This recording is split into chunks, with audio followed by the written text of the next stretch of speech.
Welcome to another Tokyo Xtreme Racer update video. I wasn't really expecting to be making another one of these until we get the full 1.0 update. I thought we would just get a bit more promo for that and not another update for the early access version.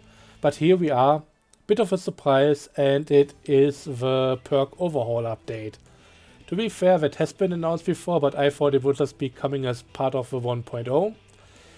The end of September isn't that far anymore, so unless they change the plans again, I think we are in to finally get the full release version at some point soon. But yeah, the Perk Overhaul, it's massive, and it even goes so far that the devs have refunded all the battle points. So anything that you unlocked before, you will have to unlock again. Any vehicles, any tuning upgrades, any perks, etc. But you've also gotten your points back, and they have been recalculated using the new system. The old system was a bit limited. You could only get battle points for defeating a rival that you haven't beaten before. And with the new system, it's actually something that you can grind for, because now you get 2 points for a rival that you haven't beaten before, and another point for every victory after. So you can now get as many points as you want. The difference is, I think beforehand it was theoretically possible to softlock yourself if you really put the points into the wrong thing, just very consistently. And at some point, since you were always limited on how many new rivals you got with every single stage, at some point you could run out and you wouldn't have the points to unlock the stuff that you really needed. But now with the new system, you can just go back to an old rival, beat them a few times, and then you'll have the points. I'm not entirely sure if this means that we'll actually have to grind for the points now. If we can just get all the points for the most essential stuff through just beating every rival we encounter once, or if we are going to run into a wall at some point where we really need to grind out 50 battles or something in order to get enough points to get something of higher level in order to beat the next few bosses. That remains to be seen. I have yet to spend any of my points. To be fair, and to be clear, I should at this point maybe have like 500 or so. I went back and massively grinded out some rivals in order to get enough money for additional cars here, and therefore I don't think my amount of battle points is really representative of how many you should be having if you just go for the main stuff with a playthrough at this point. But yeah, let's now take a look at the perk menu itself. And everything has gotten a bit of an overhaul here, starting with the order of the different tabs. Machine and tuning used to be right after driver and perk, and honestly it caused me on my first playthrough to completely miss out on the tuning tab, because you start with driver stuff, which didn't really seem all that useful. The perks were okay, but didn't need them either. Machines were a bit early to purchase, and I didn't know that the tuning tab was where you got the more powerful upgrades for where you could unlock those, and therefore I was only driving with level 1 upgrades. It was a bit stupid on my part. But yeah, I think now they are ordered a bit more in terms of their usefulness. And even though there hasn't been any new additions to machine and tuning, they have been kinda changed a little bit as well. I don't fully remember, since I didn't play the game for a while, but I'm pretty sure that beforehand, different manufacturers always only used to have one tree that had everything in there. But right now for Toyota, for example, we have 3 different trees, starting with the BB, then going down to the Chaser, Mark X and Crown Athlete. The Corolla is just standing on its own, and then the rest of the cars are what you can get through here. Mazda has a similar thing going on, and honestly I'm a bit confused, because in my opinion, at least from how I see the car, the Mazda 3 Fastback, which is also all-wheel drive, shouldn't it be a higher performing car than both the Excella and a Tensor. These definitely seem a little bit less prestigious, but you need to buy this one, or you need to unlock this one first in order to be able to even unlock both of these. So that's a bit weird. The rest of Master is in a different tree, by the way. Here you can get all the Miatas, the RX-8 and the RX-7s, so a bit disconnected from each other. With some of the stuff it might make sense. For example, the Levorgs are now separate from the BRZ and Impreza WRXs. So, I don't know.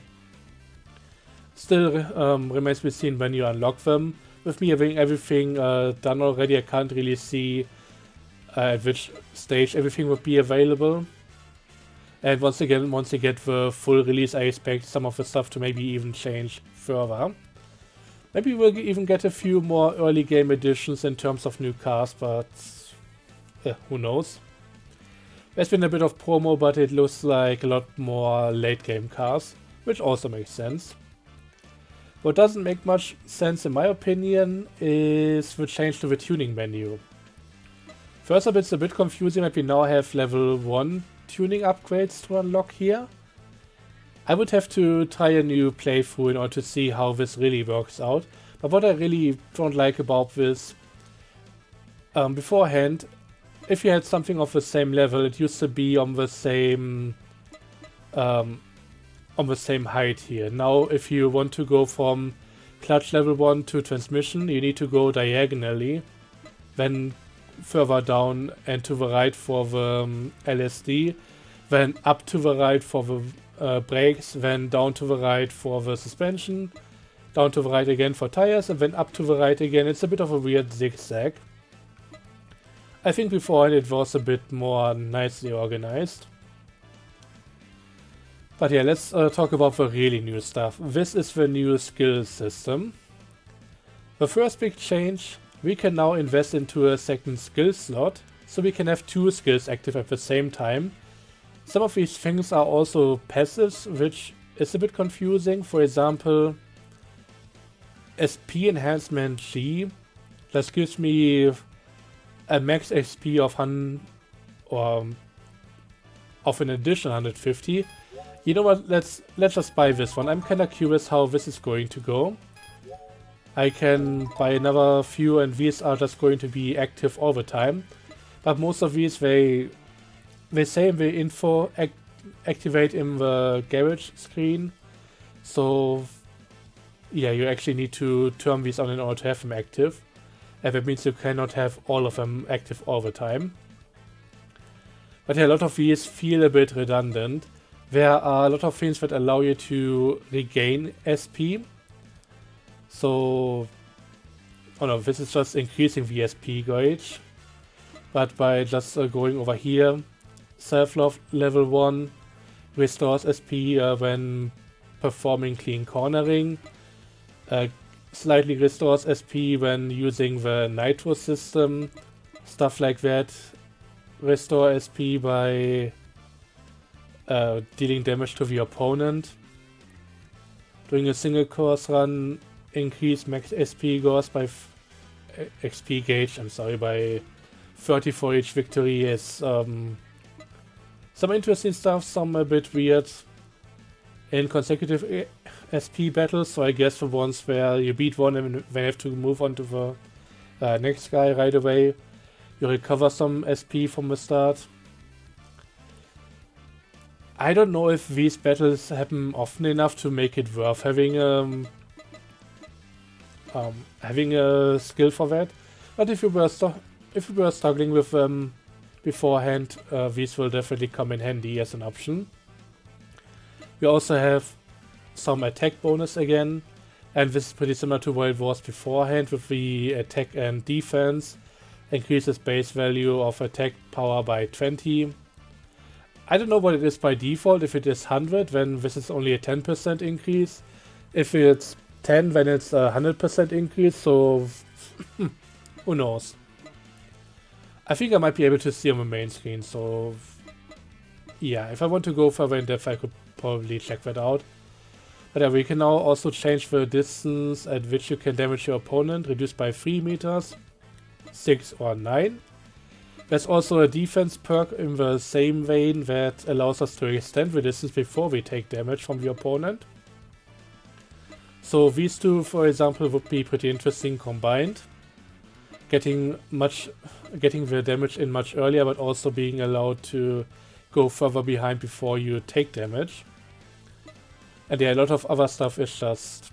it's kind of similar.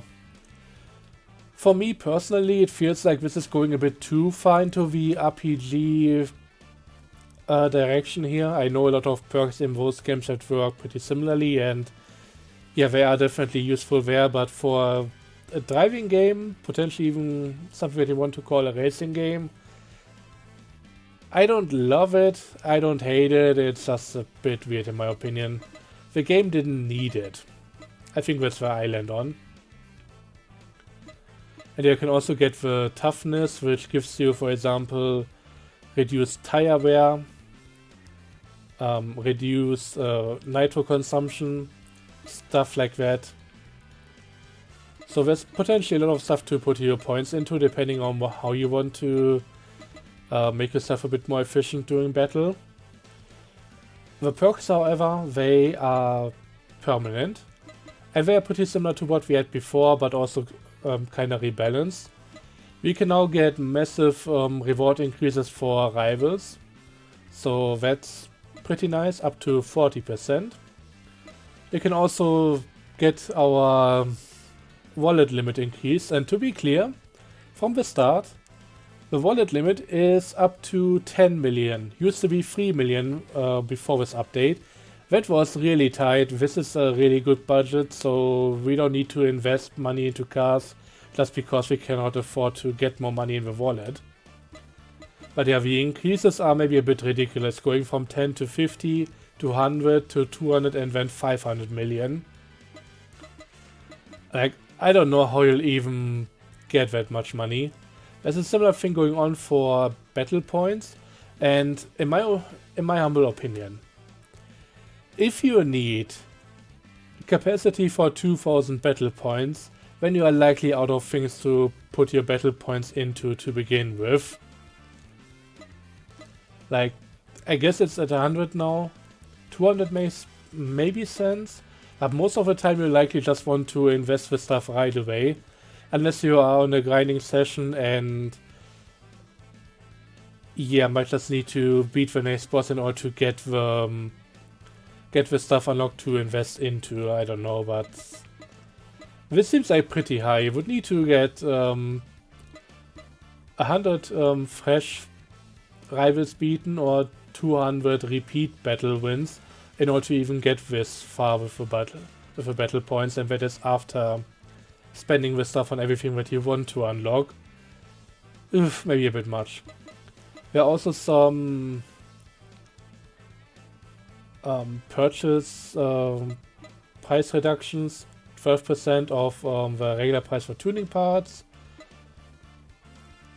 being allowed to possess 50 cars, a discount of 8% onto cars that you buy, get 70% back for a month for the cars that you sell, get some cost reduction on refills at parking lots, and also the arrow tune has been changed down a little bit, so this is kind of nice. Some of these values seem a bit awkward, and that makes me wonder if once we get the full release, if we will get additional steps to some of these perks. Like a full 9 and then 10% for the negotiation here, and maybe 15 or 20% for the tune cost reduction, that kind of thing. I mean, every percent is a nice little bit to have, but I think it should end on a more intuitive number. But yeah, this is the perk system. Now onto a little spoiler, it doesn't seem to work right now.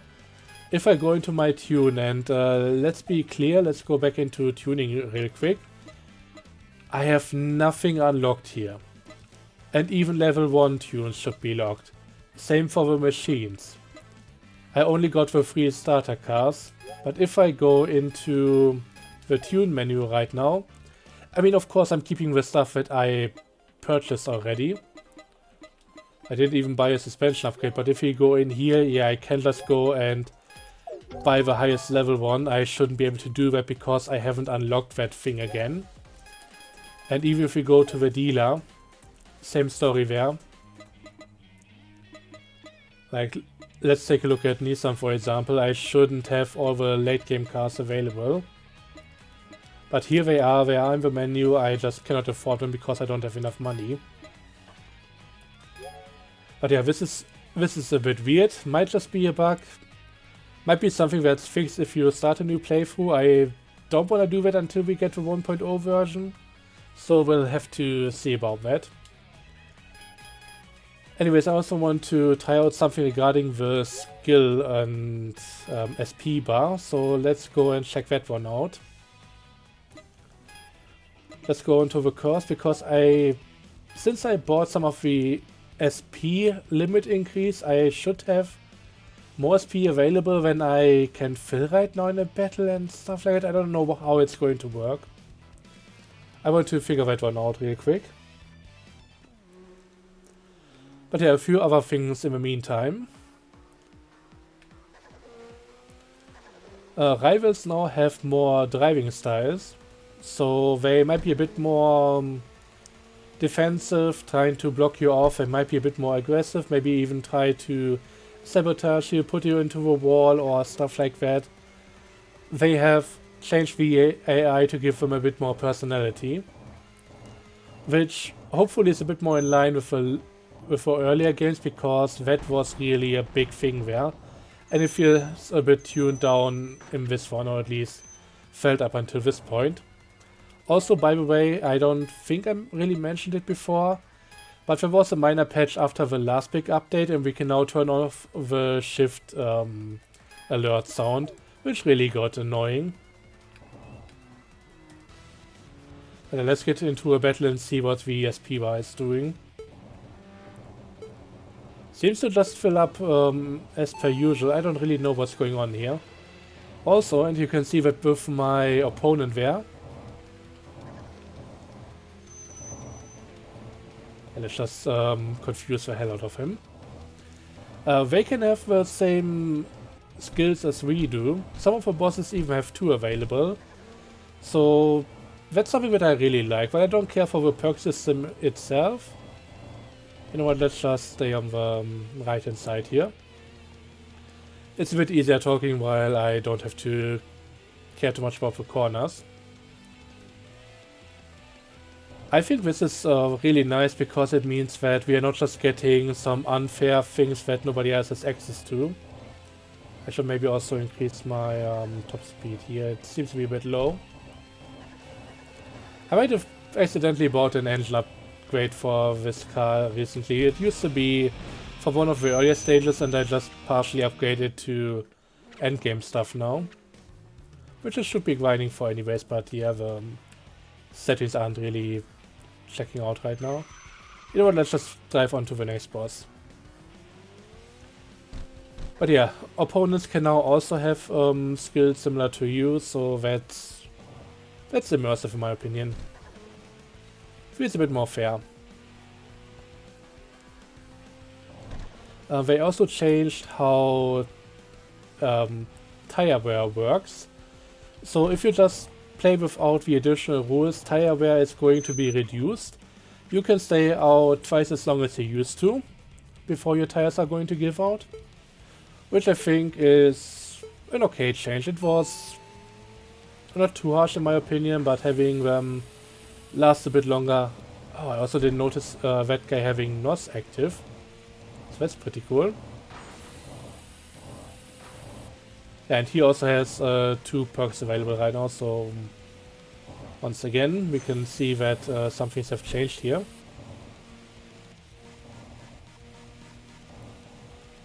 But yeah, I don't know what's really going on with the ESP if that has anything to do with anything here. Thought it might not fully reset after a battle, but that would also be kinda weird.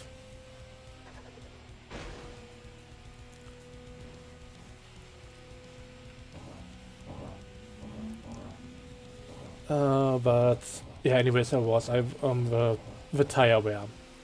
So it's been cut in half with regular driving, and it's been counter changed to still be the same as it was before with regular or with the additional rules on. So basically that means that with the additional rules it's still the same as before, but since we now only get half the tire wear without the additional rules, it's a different ratio between them. So not just getting 1/4 of the tire wear with additional rules, they're only getting half of the tire wear. So that's been kind of changed, but not really. I don't know. I hope you get what I mean. It's too warm today. I wasn't really expecting to be recording, but I just had to jump in for this video today. Just wanted to talk about the new stuff.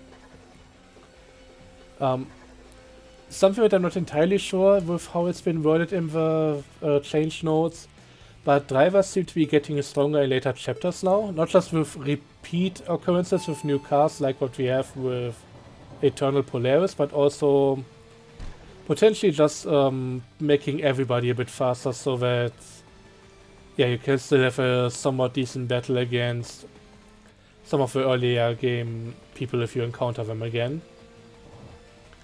It's been formulated in a really weird way, so I'm not entirely sure what to make of it.